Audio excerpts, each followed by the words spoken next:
broadcasting tales of courage on 1090. We must endure. We must survive. Do not lose hope. A long, deserted Nevada highway stretches into darkness. Only one car moves forward. Inside, the radio crackles, then auto-tunes 2 a.m. 1090. A calm voice whispers, "You're almost there." The radio host speaks softly, never giving a station name. Outside, road signs blur and repeat the same city name again and again. Daniel glances at his GPS. Signal lost. The voice adds, "Don't turn around." The late-night drive home was always the same for Daniel, just the empty highway, the hum of his engine, and the low murmur of the radio. He'd been listening to this station, whispers in the dark, for years. It was usually just ghost stories, local legends, that kind of thing. But tonight, it was different. The host, a man with a voice like gravel and smoke, started a new segment, and now, the voice crackled through the speakers, a story about a man who thinks he's just another face in the crowd, a man currently driving a silver sedan, feeling the worn leather of the steering wheel under his fingers. Daniel's hands tightened on the wheel. He glanced around. The road was deserted. It had to be a coincidence. There were thousands of silver sedans. This man, the voice continued. He carries a small, almost unnoticeable scar above his left eyebrow, a souvenir from a childhood fall when he tried to climb that big oak tree on Elm Street, the one his mother always warned him about. Daniel's breath caught in his throat. He reached up and touched the faint scar. Elm Street. He hadn't thought about that street in 20 years. His heart began to pound against his ribs. This wasn't a coincidence. This was impossible. He's a good man, the voice on the radio mused, but he lives with a shadow. A regret? He thinks about it every single day. He thinks about the last words he said to his father, words spoken in anger, words he can never take back. A cold sweat broke out on Daniel's forehead. The car felt like it was closing in on him. He could almost hear his father's voice, not from the radio, but from his memory. The argument, the slammed door. His father had passed away a week later. No one knew the weight of that guilt. No one. The radio host's voice dropped to a near whisper. He's probably wondering how I know all this. He's probably scared. He should be. Because the story isn't over, Daniel. In fact, it's just getting started. And tonight, we're going to talk about what happens next. The static on the radio intensified. A harsh, grating sound that seemed to fill the car. Daniel stared at the dashboard, his knuckles white on the steering wheel. He wanted to turn it off, to rip the radio out, but he was frozen, paralyzed by a terrifying question. What did the voice on the radio know about his future? Let's talk about the turn you're about to miss, Daniel, the one that could change everything. The voice was calm, almost friendly now. But don't worry, I'll guide you.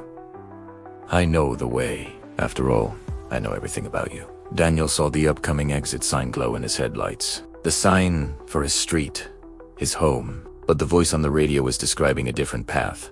A dark, unfamiliar turnoff just ahead. He was trapped, a listener to a broadcast that was writing his life story in real time, and he had no idea how it was going to end. What would you do? Would you follow the voice, or would you stick to the road, you know? This story is far from over, and the choices we make in the dark are the ones that truly define us. Let me know your thoughts in the comments below. And if you enjoy tales that blur the line between reality and the unexplained, make sure you subscribe. There are more whispers in the dark waiting for you. Thanks for listening. The city lights blur into streaks of red and gold in my rearview mirror. Just me, the empty highway, and the hum of the engine. It's nights like these, when the world is asleep, that the quiet gets too loud. I twist the dial on the old radio, hoping for a distraction. Static crackles, then a voice, faint and distorted, cuts through the noise. It's not a song, not a news report. It's a woman's voice, whispering a single word. My name, Daniel.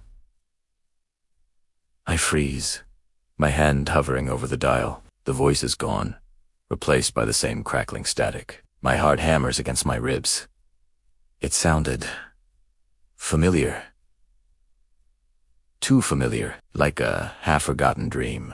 I try to shake it off, telling myself it's just the late hour playing tricks on my mind. Just a stray signal from some distant station. But the name, spoken in that ghostly whisper, echoes in the silence of the car. I take the next exit, needing a break from the endless blacktop.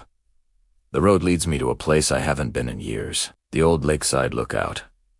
The place where everything changed. I cut the engine, and the silence is even heavier here. The moon hangs low over the still, dark water, its reflection shimmering like a scattered memory. The air is cold, carrying the scent of pine and damp earth. I get out of the car, my feet crunching on the gravel. Every step feels heavy, pulling me toward the rickety wooden railing overlooking the lake. This was our spot, Ersen Mine. We used to come here and talk for hours, dreaming about a future that never came to be. It was here, on a night just like this, that I lost her. The static from the radio returns.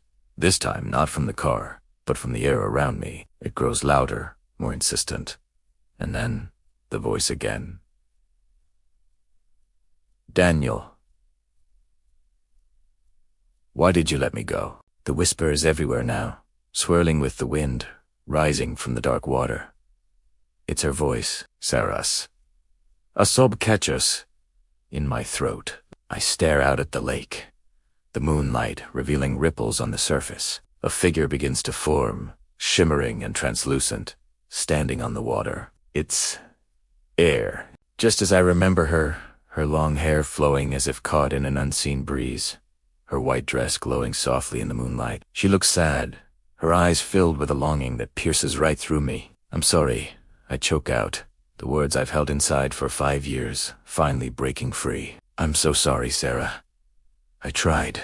I really tried to hold on. She doesn't speak, but a feeling of profound sadness washes over me, a sorrow that feels like it's her own. The guilt I've carried for so long feels like a physical weight, crushing me. She raises a hand, not an accusation, but as if to comfort me. A faint, sad smile touches her lips, and in that moment, I understand. She's not here to haunt me, not to blame me. She's here to say goodbye. The guilt, the what-ifs, the endless nights spent replaying that horrible moment, they weren't what she wanted from me. She was trapped here by my grief.